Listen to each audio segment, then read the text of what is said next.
दोस्तों नमस्कार, स्वागत है आप सभी का एजुकेशन मंत्रा में। दोस्तों सुबह के वीडियो में बहुत सारी इंपॉर्टेंट अपडेट्स जो समाचार पत्रों में छाई रहती हैं उन पर आधारित ही वीडियो रहता है। तो दोस्तों यहाँ पर जो भी इंफॉर्मेशन होती हैं काफ़ी मेहनत के साथ जुटाई जाती हैं और जो आपके लिए बेनिफिशियरी हैं सिर्फ उन्हीं पर डिस्कशन होता है। तो दोस्तों वीडियो को लाइक एंड शेयर बिल्कुल किया करें और चैनल पर नए हैं तो सब्सक्राइब करें।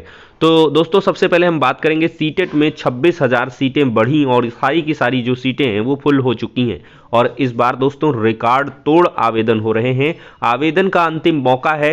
जिन अभ्यर्थियों ने अभी तक आवेदन नहीं किए हैं, कहीं पर कुछ भी किसी भी परिस्थिति में रहे हैं, तो वो लोग आवेदन जरूर कर दें दोस्तों। बगल के स्टेट में आपको मौका मिलेगा, जैसे मध्य प्रदेश हो गया, दिल्ली हो गया, राजस्थान हो गया। यहां पर दोस्तों देख सकते हैं सीटेट में लगभग 26,000 सीटें बढ़ाई गई थी और इसके लिए आपको चैनल के माध्यम से इन्फॉर्म भी किया गया था। जो लोग चैनल से जुड़े रहे होंगे तो उनको जानकारी मिली होगी। और दोस्तों यहां पर देखा जाए तो 26,000 सीटें उत्तर प्रदेश में अकेले बढ़ाई गई थी। यूपी में सबसे ज़्यादा लखनऊ में सीटें बढ़ाई गई थी, 1,10,580 की जगह 1,16,000 कर दी गई थी। और प्रयागराज में 43,000 की जगह 46,000, वाराणसी में 65,000 की जगह 69,000, कानपुर में 46 की जगह 48, गोरखपुर में 44 से 46 और मेरठ में 38 से 40, गाजियाबाद में 41 से 43, बरेली में 15 से 16 और नोएडा में 11 से 12 और आगरा में 24 से 26, यानी कि 24 से लगभग 200-300 सीटें बढ़ी थी। अयोध्या, बलिया, बस्ती, बिजनौर, गाजीपुर, झांसी, लखीमपुर में भी सीटें कुछ बढ़ी थी, लेकिन ये सब फुल हो चुकी हैं। कल देर शाम 7 बजे सारी की सारी सीटें फुल हो गई थी। और दोस्तों यहाँ पर सीबीएसई ने दिसंबर सत्र की सीटीटी परीक्षा के पहली बार सीटों में जिलों में सीटों की संख्या है उसको निर्धारित कर दिया है, जिसके कारण परेशानी हो रही है। ऐसा इसलिए किया था क्योंकि कॉन्फ्लिक्ट होता है, तो फर्स्ट कम फर्स्ट गेट वाली व्यवस्था थी, पहले आओ पहले पाओ। और छात्रों को बार बार आगाह किया जा रहा था कि इस बार बहुत ज़्यादा आवेदन होंगे, तो आप लोग अपनी सुविधा के अनुसार फटाफट आवेदन कर लें। लेकिन सीटेट को यहाँ पर थोड़ी सी सुविधा देनी चाहिए। 1,200 रुपये फीस आप ले रहे हैं और एक बढ़िया प्रश्न पत्र आप करवाते हैं, नकल जैसी कोई संभावनाएं सीटेट में रहती नहीं है। और सीटेट में नकल करके कोई करे का भी तो क्या कर लेगा, क्योंकि इसके बाद एक बैरिकेडिंग एग्ज़ाम और है। तो पात्रता परीक्षा के लिए कम से कम स्टेट की यात्रा न कराई जाए, कम से कम विद इन स्टेट या विद इन उसके 200-300 किलोमीटर में सेंटर की व्यवस्था तो करनी चाहिए और मंडल मुख्यालयों में कम से कम हो जाए व्यवस्था। तो इनको एक बार फिर से सीटें बढ़ा देनी चाहिए। और लास्ट में देखिए जो आवेदन है वो 24 तारीख तक ही है, यानी कि ऑनलाइन आवेदन की अंतिम तिथि गुरुवार है, आज के ही दिन है। तो जो बच गया है भाई, तो मध्य प्रदेश, दिल्ली, राजस्थान का विकल्प भर ले और वहाँ से अपना जो है काम चला ले। क्योंकि दोस्तों इसके बाद आपको केंद्रीय विद्यालयों में भी भर्ती देखने के लिए मिलेंगी। पीआरटी की आएगी, टीजीटी आएगी, पीजीटी आएगी। उत्तर प्रदेश में भी आपको प्राथमिक शिक्षक भर्ती देखने के लिए मिल सकती है। एडेड जूनियर शिक्षक भर्ती भी आनी है। तो ये सारी संभावनाएं हैं जिनके लिए आप बिल्कुल से अभी रिस्क ले लें, बाद का रिस्क आपको जीवन भर पछताने के लिए उत्तरदायी हो सकता है। यहाँ पर भी देख लें दोस्तों, केंद्रीय विद्यालयों में संविदा पर भर्तियां होंगी, विशेष शिक्षक रखे जाएंगे। 1225 केंद्रीय विद्यालय हैं देश भर में। विशेष आवश्यकता वाले जो बच्चे हैं उनको मुख्य धारा से जोड़ने के लिए विद्यालय संगठन ने महत्वपूर्ण पहल की है। केंद्रीय विद्यालयों में संविदा पर विशेष शिक्षक रखने के लिए एकेडमिक एनआर मुरली ने सभी क्षेत्रीय कार्यालयों के उपायुक्तों को पत्र लिखकर विशेष शिक्षकों के नियमित पद सृजित होने तक प्रत्येक विद्यालय में अनिवार्य रूप से संविदा पर विशेष शिक्षक रखने के आदेश दिए हैं। विशेष शिक्षकों की नियुक्ति के लिए मानक भारतीय पुनर्वास परिषद के अनुसार होंगे। संविदा शिक्षकों की तैनाती की सूचना 30 नवंबर तक मांगी गई है, मतलब कि 30 नवंबर के पहले पहले ये संविदा पर शिक्षक रख लिए जाएंगे।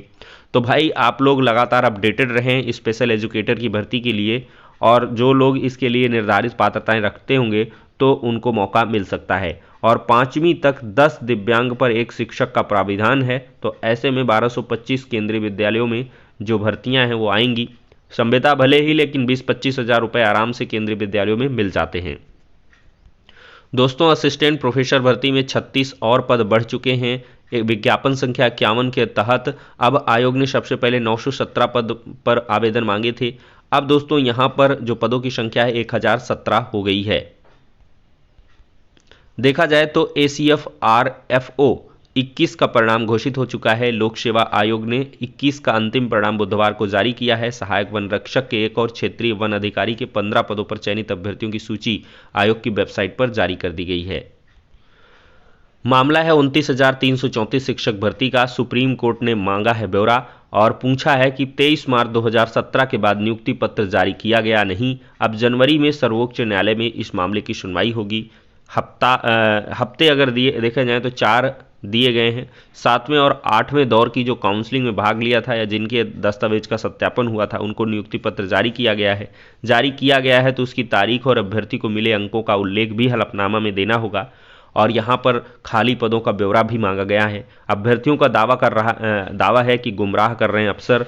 इस भर्ती के अभ्यर्थी आलोक चौधरी और मनोज पटेल आदि का कहना है कि बेसिक शिक्षा विभाग के अफसर लगातार गुमराह कर रहे हैं कि 23 मार्च 17 को भर्ती पर रोक लगने के बाद किसी भी प्रकार का नियुक्ति पत्र नहीं बांटा गया है, जबकि सिद्धार्थनगर में 2 साल बाद मार्च 19 में इस भर्ती के 2 अभ्यर्थियों को नियुक्ति पत्र जारी किया गया था। यही नहीं, इस भर्ती में कई अभ्यर्थियों को 2-3 जिलों में एक साथ नियुक्ति पत्र जारी किए गए थे। तो मतलब अगर ऐसा हुआ है तो कुछ ना कुछ तो गड़बड़ झाला जरूर है। दोस्तों यहाँ पर सीधी भर्ती बंद करने पर जवाब तलब हुआ है। मामला इलाहाबाद हाई कोर्ट ने राज्य सरकार से प्रदेश के परिषदीय उच्च प्राथमिक विद्यालयों में सहायक अध्यापकों के पदों पर सीधी भर्ती भरने से जो प्रक्रिया है 29,334 भर्ती के बाद रोकने के लिए जवाब मांगा है कि आखिरकार क्यों रोक दिया भाई, आप सीधी भर्ती उच्च प्राथमिक विद्यालयों में क्यों बंद कर दिए हैं। लेकिन सरकार ने इसके लिए नियमावली में संशोधन कर दिया है और सरकार का ऐसा मानना है कि हम उच्च प्राथमिक विद्यालयों में सिर्फ प्रमोशन के आधार पर भर्तियां करेंगे और जो भी प्रमोशन से हम भर्तियां करेंगे तो प्राथमिक विद्यालयों में भर्तियां खाली हो जाएंगी और उन पर हम जो है सहायक अध्यापक के लिए भर्तियां कर लिया करेंगे, जिससे कि जो परिषदीय प्राथमिक विद्यालयों में कार्यरत शिक्षक हैं उनमें एक हीन भावना नहीं आएगी और प्रमोशन के चलते वो अच्छा परफॉर्म करेंगे। और प्रमोशन में ये है कि ये एग्ज़ाम भी लेने वाले हैं, आगे जो भी मतलब प्रमोशन होंगे उनमें एग्ज़ाम की भी व्यवस्था की जाएगी। ऐसे व्यवस्थाओं पर विचार विभाग कर रहा है। अब देखते हैं दोस्तों, अगर कोर्ट से यहाँ पर कोई ऑर्डर आता है, खैर यहाँ पर सीधी भर्तियाँ होनी चाहिए, भले ही कम मात्रा में हो लेकिन आधी कम से कम। इसमें भी डिस्कशन हुआ था कि 50% जो है डायरेक्ट रिक्रूटमेंट से भर लिया जाए और 50% जो है क्या कहें कि रेगुलर प्रमोशन से किया जाए, लेकिन ऐसा नहीं हुआ है।